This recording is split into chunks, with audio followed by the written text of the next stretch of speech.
Take action. Not hasty if it isn't required, but don't lose much time.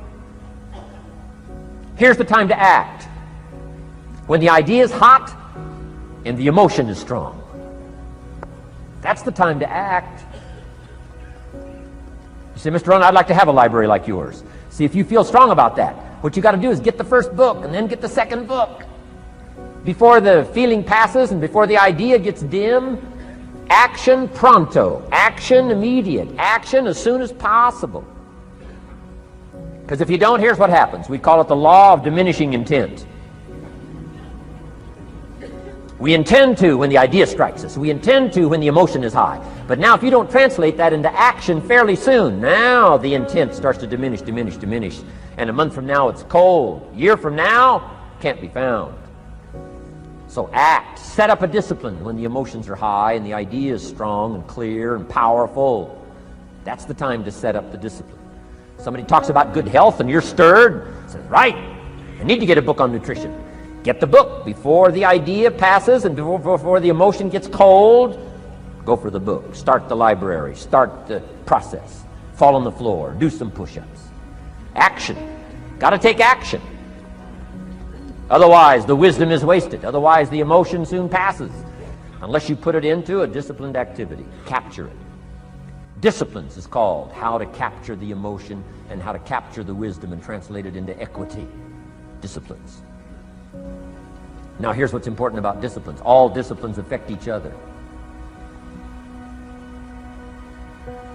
In fact, here's a good philosophical phrase. Everything affects everything else. Nothing stands alone.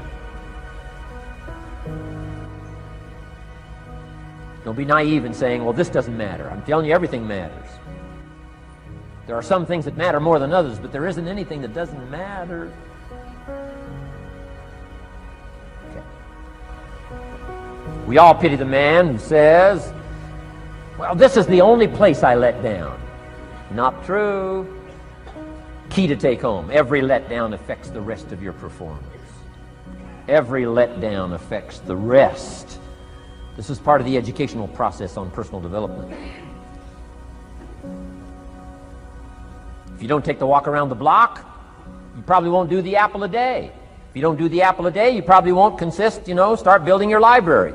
If you don't build your library, you probably won't keep a journal, and you won't take pictures, and then you won't do this, you won't do wise things with your money, won't do wise things with your time, won't do wise things with your possibilities and relationships, and the first thing you know, 6 years of that accumulated, and we say you have messed up.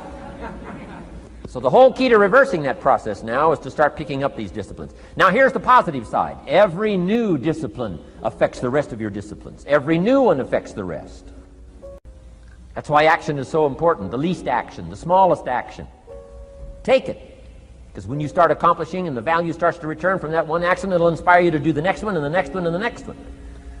You start walking around the block, it'll inspire you to get an apple. Get an apple, it'll inspire you to get a book. Get a book, it'll inspire you to get a journal.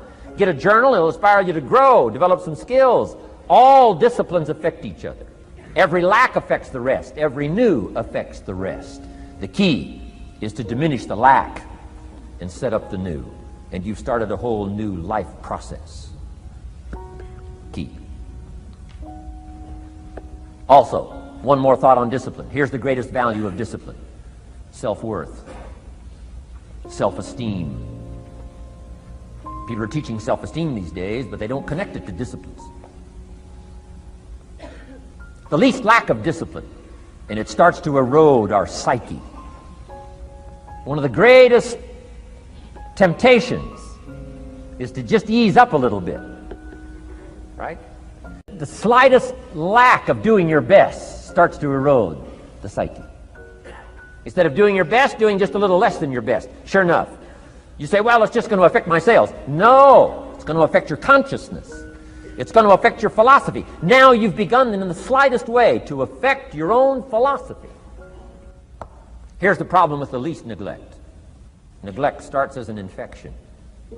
And if you don't take care of it, it becomes a disease. And one neglect leads to another. And the worst of all, when neglect starts, it diminishes our self-worth, our self-confidence, our self-value. You say, well, how can I get back my self-respect? I'm telling you, you don't have to go to 29 classes. All you have to do is start the smallest discipline that now corresponds to your own philosophy, like I should, and I could, and I will. No longer will I let neglect stack up on me so that I will have the sorry scenario 6 years from now, giving some excuse instead of celebrating my progress. That's the key to discipline. Okay? Let's get kids involved in the least of disciplines. One more, and then one more, and then another one, and then another one, and then some more. And the first thing you know, you're starting to weave the tapestry of a disciplined life into which you can pour more wisdom and more attitude and more strong feeling, more faith and more courage. Now you've got something, a vessel in which to put it. And now the equities start to flow. And the early return, I'm telling you, if you'll start this process, the early return will have you so excited. You'll commit yourself to this strategy for the rest of your life. You'll never go back to the old ways. Join a new crowd. Join a new group. The disciplines to do it. Take action. I recommended the last time I was here the little book, Richest Man in Babylon, and I said I've lectured now to over 3 million people in the last 33 years, and I've recommended this little book to almost all of them, I think. Guess how many have actually gone and got this little book? Answer, very few. My best guess is 10%. Such an easy thing to do. In that last seminar, right, I suggested this little book, number one, is easy to find. Number two, it's easy to buy. The most you can pay for it, $6, $7, $8. You can borrow that from your kids. And number three, it's easy to read. It's in story form. That's why I use it for teenagers, teaching them how to be rich by 40, 35 if you're extra bright, much sooner if you find a unique opportunity. But if it's easy to find and easy to buy, and if it's easy to read, why wouldn't everybody go get it? We don't know. What do you know? You don't know. I don't know. Nobody knows. Here's how profound it is. Some do and some don't. Now here's the numbers. About 10% do. 90% don't or won't. And we don't know the mystery of that. And I'm telling you, 10 years from now, those numbers will still be the same. 10% will, 90% won't. The numbers don't change. Only the faces change. You're looking at one of the faces. I used to belong to the 90% who couldn't be bothered even if it was easy. Guess how many people have a library card? Wisdom of the world available. Transform your life in any value amount you want. By the way, how much is a library card in Texas? Free. Here's what free is. Easy. I mean, it can't be any easier than free. Somebody says, well, would you bring it by? Well, no. At least you got to go get it. No. Wisdom of the world available. Transform your life spiritually, socially, personally, economically, and every other way. Teach you how to be rich and powerful and sophisticated and healthy, influential. How many people have a library card? Answer, 3%. 95, 97% couldn't be bothered. Guy specializes in happy hour, but he doesn't have a card. And now readily and quickly blames the government and blames his company and blames policy and blames the pay scale. When if he only knew, if he joined the 3%, here's my advice to you today. Walk away from the 97%.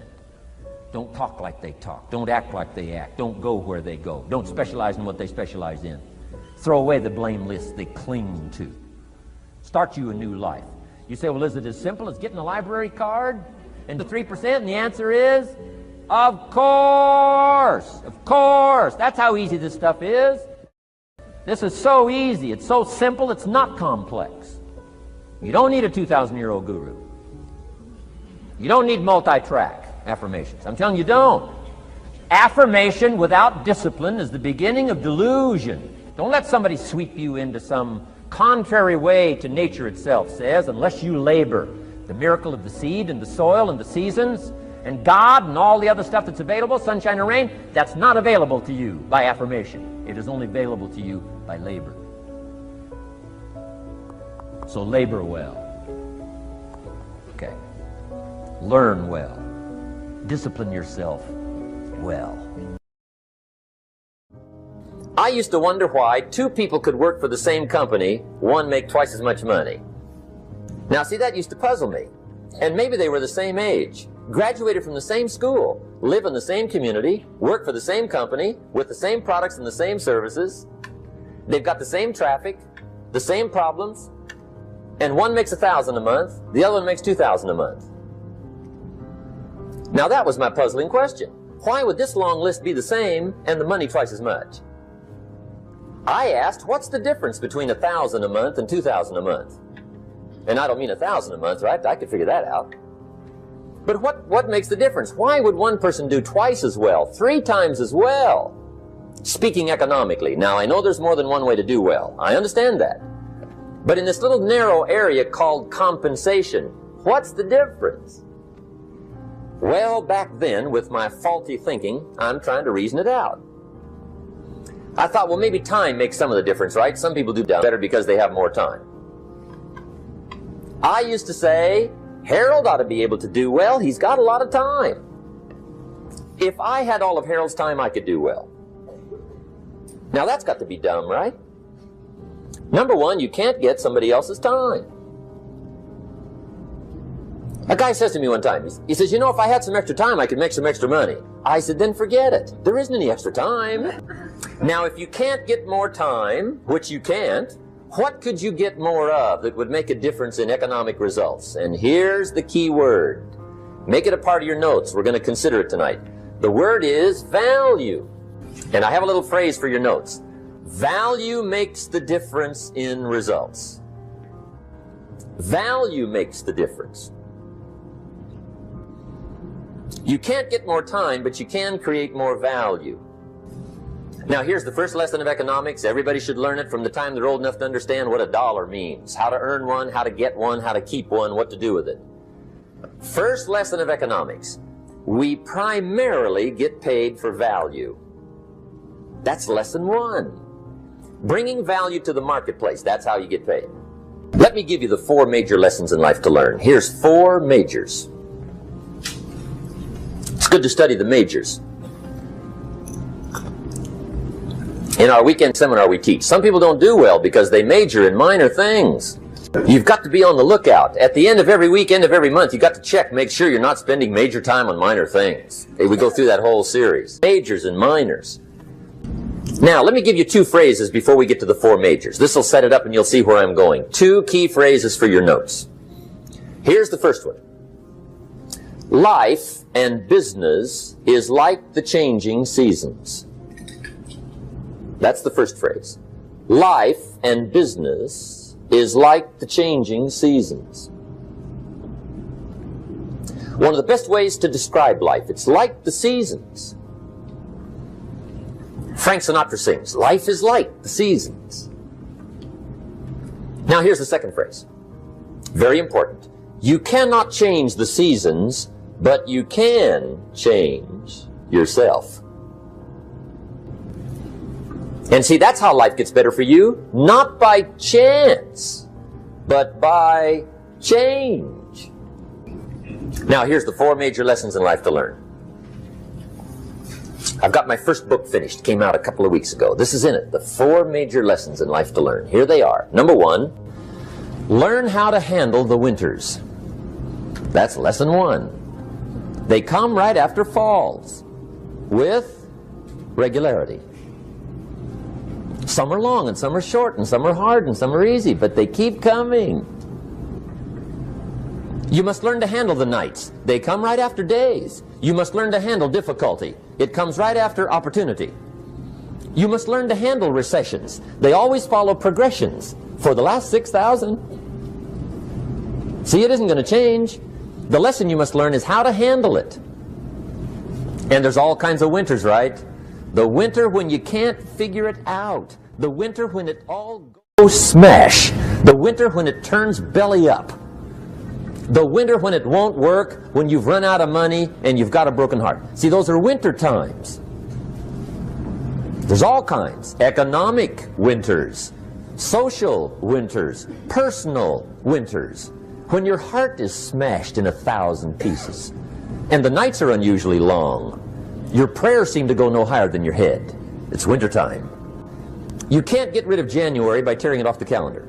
But here's what you can do. You can get stronger, you can get wiser, and you can get better. The winters won't change, but you can. And that's how life changes for you. See, before I understood, when it was winter, I used to wish it was summer. I didn't understand. When it was hard, I used to wish it was easy. I didn't know.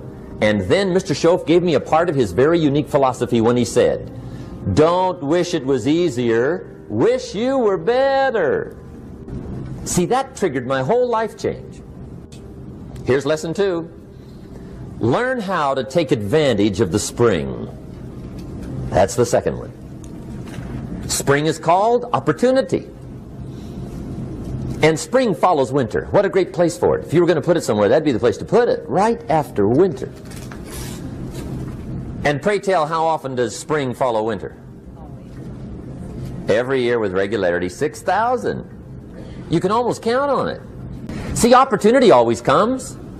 Days follow nights. Isn't that terrific? Opportunity follows difficulty. But here's what you must learn to do. Underline these 2 words in that key phrase. Take advantage. Underline those 2. You must learn to take advantage of the spring. See, just because spring rolls around is no sign you're going to look good come fall. You gotta do something with it. Now here's what else you must do. Take advantage of the springs quickly, because there's only a few. Just a handful of springs have been handed to each of us. They don't come forever. Life is fairly brief. So you got to read every book you can get your hands on what to do with your springs while they're here. And take advantage, they soon run out. Here's the third major lesson in life to learn. Learn how to protect your crops all summer. You got to take care of what you start. Sure enough, as soon as you've planted your garden in the spring, the busy bugs and the noxious weeds are out to take it. And here's the next bit of truth. They will take it unless you prevent it. And that's the third major skill to learn. You've got to learn to prevent the intruder from taking all the good you start. It's one of the challenges. Here's 2 key phrases under number 3. First one, all good will be attacked. On this planet. Maybe not the next one we get to, but on this one, all good will be attacked. Every garden will be invaded. Not to think so is naive. And here's the second phrase. All values must be defended. Political values, social values, community values, family values, marriage values, friendship values, business values. Every garden must be tended all summer. Third major lesson. Now here's number 4. Fourth major lesson in life to learn. Learn how to reap in the fall without complaint. Learn to reap come harvest time without complaint. Take full responsibility for what happens to you. It's one of the highest forms of human maturity, accepting full responsibility. It's the day you know you've passed from childhood to adulthood, the day you accept full responsibility. And another note, learn to reap in the fall without apology. Without apology if you do well, and without complaint if you don't. That's maturity. There's nothing you can do about the past, but you can do a great deal about your future. You don't have to be the same person you were yesterday.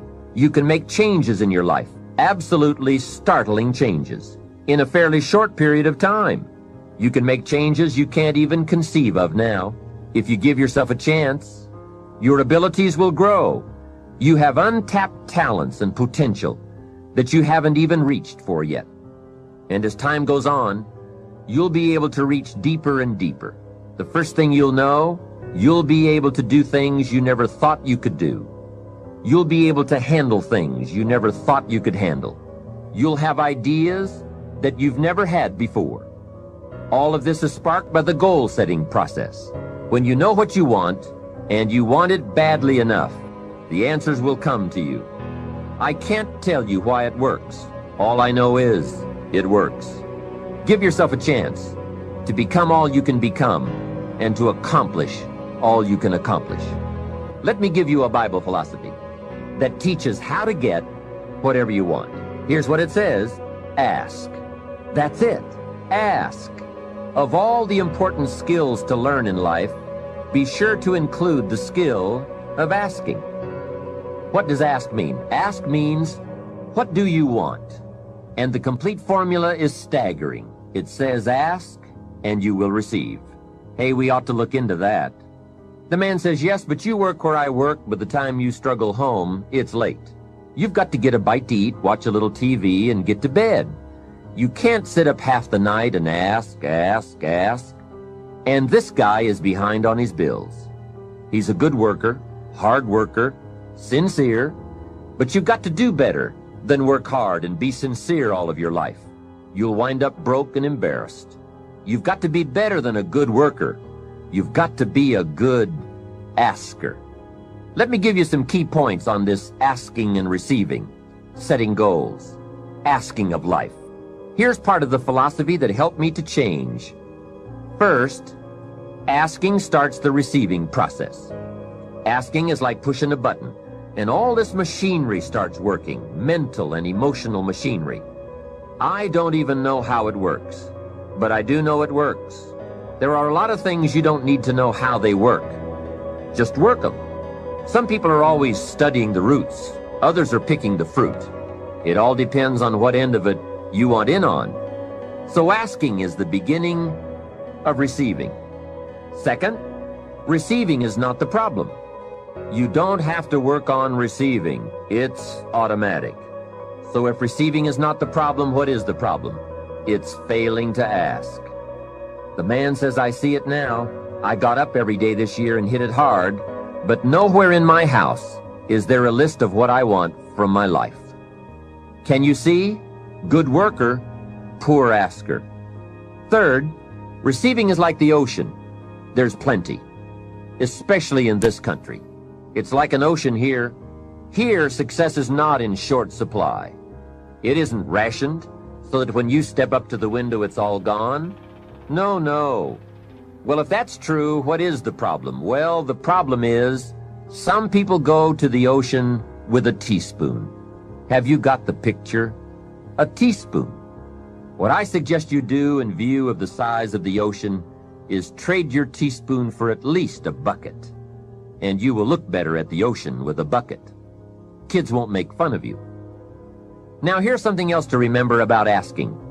There are two ways to ask. One is ask with intelligence. It didn't say ask intelligently, but I'm sure it meant that. Don't mumble. You won't get anything by mumbling. Be clear, be specific. Intelligent asking means how high, how long, how much, when, what size, what model, what color. Describe what you want. Define it. Remember, well-defined goals are like magnets.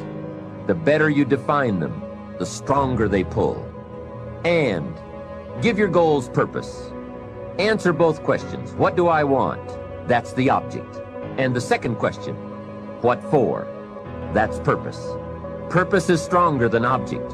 What you want is powerful and it will pull. But what you want it for is more powerful. Here's the second way to ask. Ask with faith. Faith is the childish part. It means believe you can get what you want like a child, not an adult. Many adults are too skeptical. They've lost that wonderful childlike faith and trust. Don't let that happen to you. Believe in, have faith in yourself and your goals. And get excited like a child. Childlike enthusiasm. Nothing can beat it. Kids think they can do anything. How exciting. They hate to go to bed at night and can't wait to get up in the morning. Develop that kind of enthusiasm toward your life and your goals. And be curious like a child. Kids can ask 1,000 questions. Just when you think they're finished, they come up with 1,000 more. They'll drive you to the brink. But it's really a virtue. Have plenty of curiosity. Ask questions. That's how you learn. Here's the next one. Look around. You might have overlooked some people that need to be recognized. You might have overlooked some talent that you could be using to help in the training and conduct meetings. Don't miss some of the gifts that are close by you. Look around and say, who's doing a good job that maybe I've missed this last year? Look around and see if there aren't some people who need to be lifted up, who need your inspiration, who need your presence, who need your time. Here's the next one. Look down to the work. Look down to the soil that's ready for the seeds of opportunity that you will share by your voice and your invitation and your language and your meetings, your presentation. Look down to the work that your hands can work miracles. Look down to the task and see if there aren't some things you might have missed this past year you can pick up on this year and work miracles for yourself, for your future, for your organization. Here's the next one. It's a word of caution. Look out for the enemy that's on the outside as well as the enemy that's on the inside. Look out for your own thoughts that might deceive you, saying you're too short, you're too tall, you're too old, you've never done it before. What makes you think you can do it now? Look out for the temptation. I've told the story and it bears repeating. An ancient story that said there were two nice people. This is not a story of one bad person and one good person. The storyteller says this is a story of two nice people. However, and I want you to underline the word however, because that's the drama of life. However, one built his house on the rock, and the other built his house on the sand. And sure enough, the storms came as they always do, and the one that built his house on the rock was saved. The one that built his house on the sand was lost. Here's what it means. Nice people can make careless decisions. Nice people can make foolish decisions. None of us are above temptation. That's why the great prayer says, lead us around temptation. Hopefully deliver us from the evil. Tempted to cross the line. A customer shows up across the street from where you live. And it's so easy to say, rather than being taken care of by someone who lives so far away, I can take care of you because I live just across the street. Don't listen to the tempter. Stay on track. Build on the rock. Look out for your own mind that would tell you your dreams can't come true. Look out for your own thoughts that would tell you that it's not going to work that well for you. Look out for that. Here's the next one. Look inside. Some of you have just started to develop your talents and your skills and your abilities. Some of you have done enough to reach this level, to reach these tables, to be in this room. But I promise you, if you go home and take another look inside, here's the question to ask. What else could I develop of my mind and my spirit and my talents and my ability that would make me more valuable to myself, to my family, to my organization? What else could I do? How far could I reach inside for something I haven't found yet? Here's the next one. Look up to the God that made us all, to a higher power that's still within reach. Draw on that spiritual part of human existence and human life. It'll work miracles. Once in a while I get a letter. Guess what it says? Dear Mr. Rohn, while you travel the world, please remember, we pray for you. I thought, wow. That's what I felt at 39,000 feet. When I was a little weary and tired, somebody in South Africa was saying a prayer for Jim Rohn. All of that unseen miracle stuff that we all touch at times in our lives. I'm asking you to look up and draw on that experience, that comfort, that uniqueness that makes us who we are.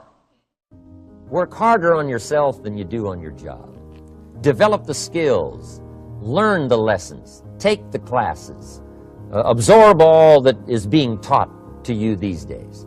And then later on, of course, you can sort it out, what's valuable to you and how to refine it for your business and for your life and for your future. But the main thing is to get it and start this process of personal change, personal development. And let me say it one more time. If you will change, everything will change for you. You'll never be the same. You'll keep growing. As you look back on a few months, look back on a few years, you won't believe the progress you can make. Economically, your relationship with your family, your friends, and whether you're in sports or economics or whatever, I'm telling you, that whole process of committing yourself for personal change, personal value, can really make your life unique and worthwhile. Now let's cover the second subject, on setting goals. Mr. Shelf gave me some tips on setting goals that changed my life forever. And I want to share those with you. So let's talk about setting goals, and I also want to tie it to personal development, and you'll see how I'm going to do it as I progress here. Setting goals. We need to take a look into the future. There are 4 things to consider in terms of attitude. One is how you feel about the past. Best advice I can give you on that is treat the past as a school. Let it teach you the mistakes you've made, the things that went wrong, the things that didn't work. Don't use the past as a burden to carry, and don't use the past as a club to beat yourself to death. Past losses, past failures, past mistakes. But let the past be a school. Tough school maybe. We've all been through some tough stuff. So if you feel good about the past, draw from it for experience and let it teach you. Then next is how you feel about the future. We've got to have the future well designed. The future is called the promise. And here's what we teach in our leadership series. The promise of the future can be an awesome force for your own future. The promise of the future, designing the future. There's 2 ways to face the future. One is with apprehension, and the other is with anticipation. I promise you, in my travels around the world, most people face the future with apprehension. And here's why. They don't have it well designed. They've sort of left that up to someone else to fix. But here's the best way to face the future, with anticipation. And you can face the future with anticipation if the future is clear, if the future is well designed. And I would like to have you consider some thoughts with me that help me to really change my future by giving it some thought and some consideration. And here it is. In setting goals, it's very simple. Number 1, decide what you want. You just take a little time. You sit down and say, what do I want? What kind of skills do I want? What kind of income do I want for the future? What would I like? Where would I like to go? Places I'd like to visit. Habits I'd like to acquire. Skills I'd like to have. You just take a little time to think about what you want. Economics, friendships, people you'd like to meet, places you'd like to go. You just take some time. And then I suggest, when you've thought about what you want for the future, make a list. Just jot it all down. It's really a very simple process. And then here's number 3. Keep all the old lists. I'm telling you, this served me so well, keeping my old list of goals. I look back now 10, 20 years ago at goals I set, lists I made, and I smile now because here's what I thought was so important, 20 years ago. Now some of those things aren't even on my list. I've got a new list. I've grown. I've changed. I've matured. But I give you that advice. Decide what you want. Number 2, write it down. Number 3, keep the old lists. And then here's number 4. When you get something that's on one of these lists, check it off. Part of the fun of having a list is checking it off. And then if you can add some drama to checking it off, see, that's what really helps. I set a goal to go to Spain many, many years ago. And when I finally made my first trip to Spain, I had that journal with me that had that list in it. And while I had my journal on my lap, waiting for the wheels to touch down in Madrid, I waited until the wheels touched the runway, and I checked it off. Just adding a little drama. So, part of the fun of having a list is checking it off. Now, here's what's important about the lists and designing your future. If the future gets clear, the price gets easier. Because you got to remember, for every promise, there's a price to pay.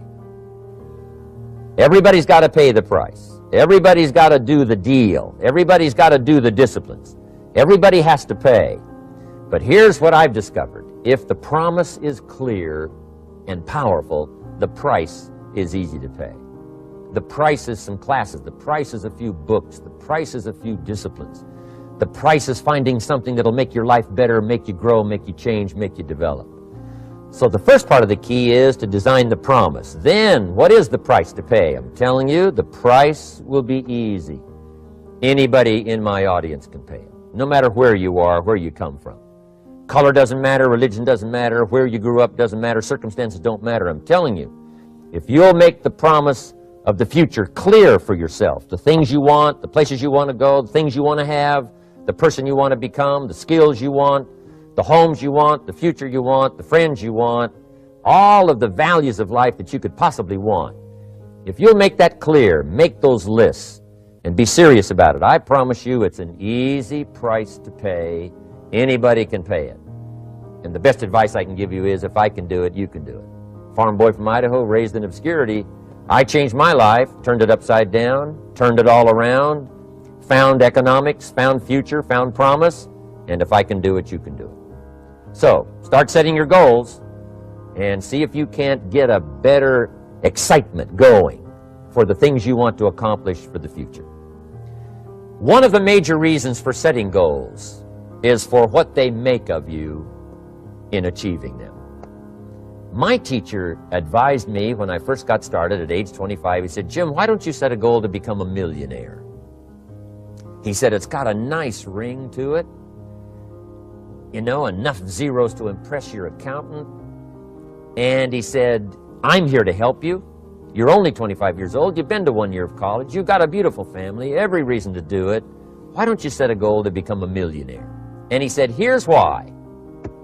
And I thought, he doesn't need to teach me why. Wouldn't it be nice to have $1 million? He said, "No, then you'll miss it." He said, "Here's why. For what it will make of you to achieve it." I'm telling you, that statement changed my life. Set the kind of goals that will make something of you to achieve them. He said, "Now, once you become a millionaire, what's important is not the money." I thought, that's kind of strange teaching. He said, "Honest, it isn't important." He said, "You could just give the money away." Now, I did better than that. I lost it all. By the time I was 31, I was a millionaire. By the time I was 33, I was broke. And I'll tell you a little bit about that story later. But when I lost all my money, guess what? I found out Mr. Schoaf was right. What was valuable was not the money. What was valuable was what I became to earn the money. The skills I had, the knowledge I had about the marketplace, the values that I had going for me. They were more valuable than the money. And here's an important statement to remember. It's not what you get that makes you valuable.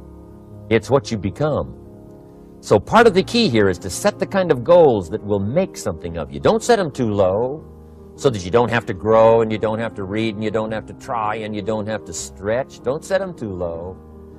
And then don't sell out. Don't go for something that's going to cost you your virtue or cost you your values or sell out your principles. There's a good middle road here to follow. Goals that will inspire, goals that will help you grow, change, develop, and become better than you are. Okay, now let's talk about financial independence. How to become rich by 40, 35 if you're extra bright, much sooner if you find an opportunity like I did. Let me show you how I did it. Financial independence.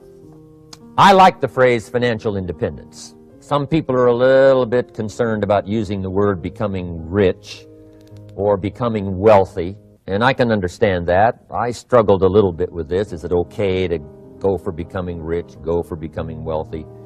And maybe that's a bit too strong a word or strong a term. So here's what I've come up with that I think is comfortable for me, and that is how to become financially independent. I think it's every person's heritage here, especially in America, to become financially independent. Now, let me give you my definition of financial independence. Financial independence is the ability to live from the income of your own personal resources. Financial independence. Now, it depends on how you want to live. If you need $2,000, $3,000 a month, if you need $4,000 or $5,000 a month, if you need $10,000 a month, some people may need, $100,000 a month. But whatever you would need to live, and you could earn that living from the income of your own personal resources, that's what I call financial freedom, financial independence. And let me show you how to acquire it. If you start at age 15, between ages 15 and 35 is 20 years. And in my personal opinion, based on my own studies and my own experience, 20 years, in my opinion, is enough time to become financially independent.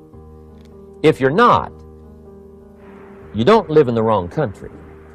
Probably what's happened is you have the wrong plan. And it's easy to be a nice person with the wrong plan. I found that when I was 25 years old. I was broke at age 25, and I was a nice guy. You would have liked me.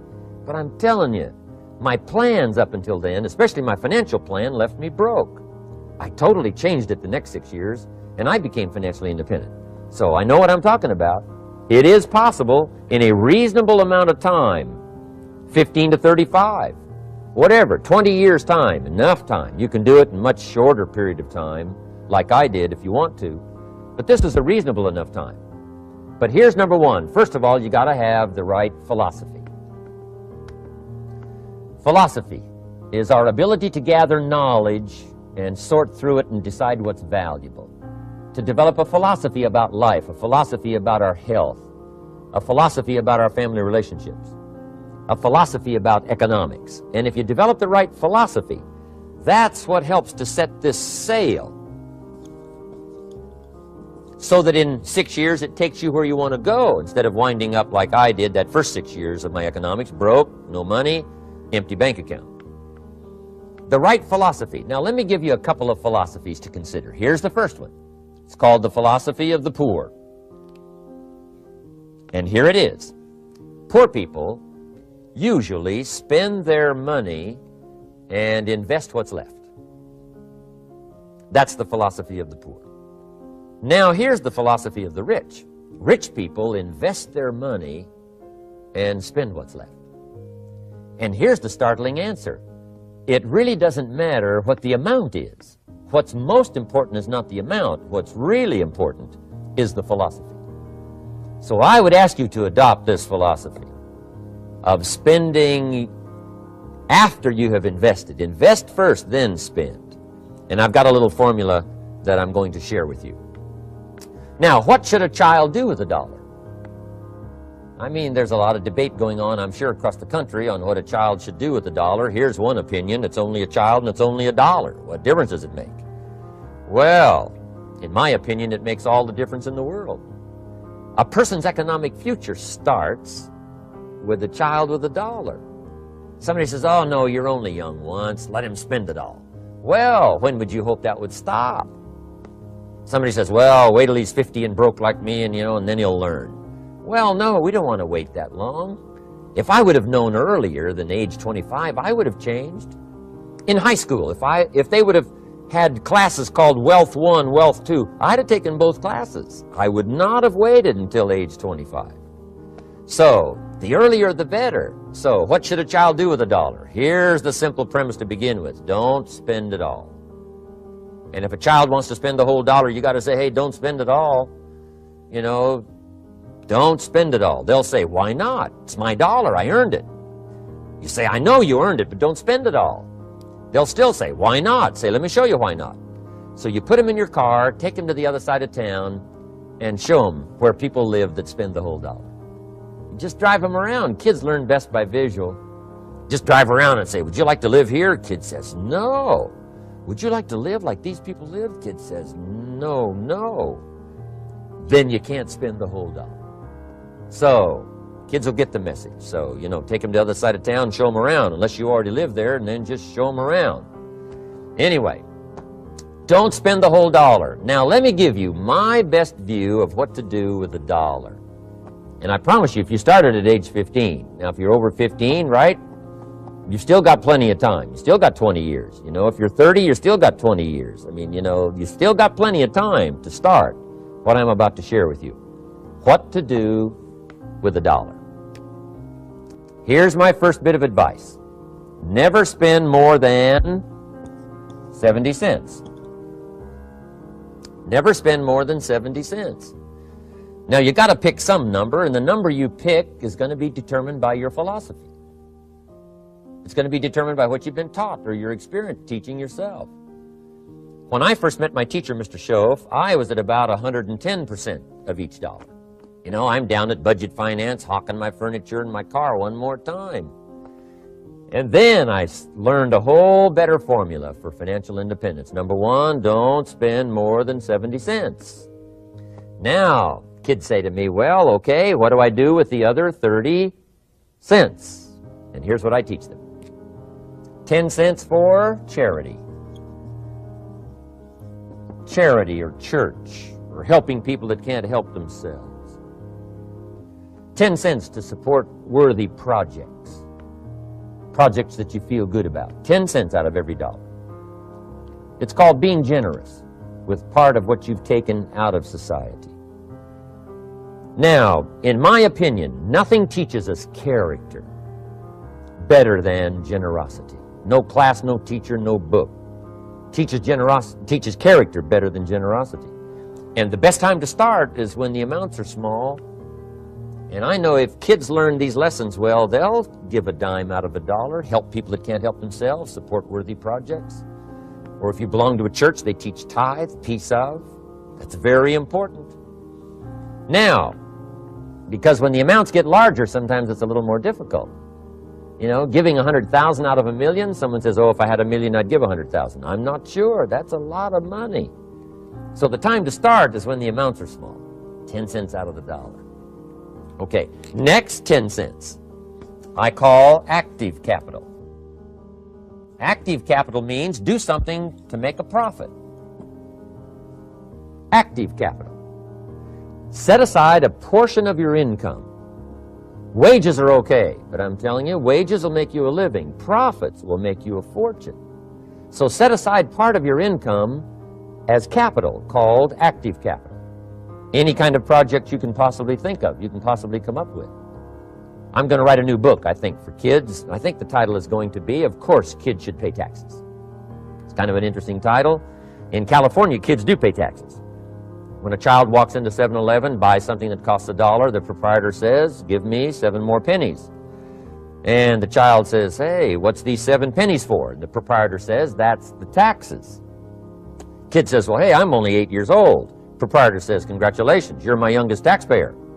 Give me the money. So in California, where I live, kids do pay taxes. Big question is, should they? And my book will answer that question. Of course, kids should pay taxes. Nothing is for free. If you want to ride your bicycle on the sidewalk instead of in the mud, you got to pay the 7 pennies. Nothing is free, so we all have to pay. So, 10 cents out of your living, out of the money you earn, set aside for capital. Capital to try your best to show a profit. And in my book, it's going to be all kinds of ways kids can make money, right? 2 bicycles, one to ride and one to rent. I mean, you know, it doesn't take long to figure out some enterprise that'll start making a profit. Then you must jot this down if you're taking notes. Profits are better than wages.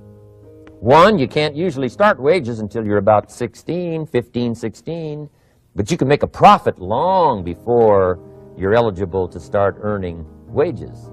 And then there's no limit to profits, and they can double and triple and quadruple. You know, there's no limit. It's incredible how fast profits can grow. So profits are better than wages. Wages make you a living, profits make you a fortune. Now, the third 10 cents is vitally important. I call it passive capital. Capital you let somebody else use. A financial institution, stocks and bonds, mutual funds, whatever. Let someone else use it, you furnish the money, they use it to make a profit, but they pay you for the use of it, called interest. And here's one of the things that'll make you financially independent fairly quickly, and that's called compound interest. And this is how you get it. Letting someone else use a portion of your money, your substance. They show the profit, they pay you interest. And this passive capital, I'm telling you, over a sustained period of time, if you'll develop this little 10, 10, 10, and 70, especially starting at age 15, I'm telling you, by the time you're 35, you will be financially independent. You'll have the ability to live from the income of your own resources. And then one more point on passive capital. There's a Bible philosophy. I'm an amateur on the Bible. But there's a Bible philosophy that teaches the borrower is servant to the lender. And if you want to be in a powerful position as you grow older, finally when you become mature, maybe have your own business, things have worked out for you for the future, the position you always want to be in is the power position. And that's called the lender. The lender is the power position. So if kids learn early enough, and then you ask them what they'd like to be when they grow up, I'm telling you, once they understand, they'll say, well, one of the things I want to be is one of those lenders. That's the power position, not the spender. No, you'll be pitied the rest of your life if you just become a spender. You got to become a lender. And I think this is the one formulas to follow. 10 cents out of every dollar. Let someone else use it. Be the lender, power position. Then try to show a profit. Can't we teach our children how to take $1, search the neighborhood, find a broken wagon, pay $1 for it, bring it home, you know, clean it up, sand it until it's clean, paint it red till it shines, straighten out the wheels till they're true, take it back to the neighborhood, sell it for $5? Anybody can do that. Now, does the child deserve $4 profit? And the answer is yes. Society now has a mended wagon. And that's what America's all about. Finding something, touching it, making it better, making a profit, taking part of your resources, helping people who can't help themselves. Let someone else use it to make a profit. Some projects require more capital than one person has. Exciting. And then let them pay you for the use of it. America's had this philosophy now all these years. Communism has taught all these years capital belongs in the hands of the state, not in the hands of the people. We've been teaching all these years capital belongs in the hands of the people, not in the hands of the state. And we turned out to be right. Capital in the hands of the kids, capital in the hands of the people. Enterprises that make a profit, enterprises that grow. It's the hope of our future. So that little simple formula, I hope, will help you. Now, one more key on financial independence, and that is attitude. Attitude. Here's number one. I used to say, I hate to pay my bills. My teacher straightened me out on that. He said, let's see, Mr. Rohn, what you hate to do is pay $100 on an account and reduce your liabilities and increase your assets. I said, well, no, not if you look at it that way. He said, well, it all depends on how you look at it. So wouldn't you love to pay your bills, reduce your liabilities, increase your assets? You got to have that kind of attitude. I found out the same attitude about taxes. I used to say, I hate to pay my taxes. And Mr. Shove said, well, that's one way to live. But don't you understand? Taxes is how we care and feed the goose that lays the golden eggs. Wouldn't you want to do your share? Someone says, yes, but the goose eats too much. Probably true. But hey, we all eat too much. We all need to go on a diet. Better a fat goose than no goose.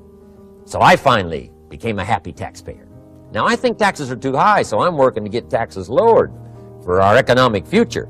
But then whatever they turn out to be, I gladly pay and do my part, because that's what makes the whole system run, each of us doing our part. Now, I want these three subjects to be valuable for you. I want them to have meaning for you. I want you someday to be financially independent. I want you to have the personal development so that you feel good about yourself.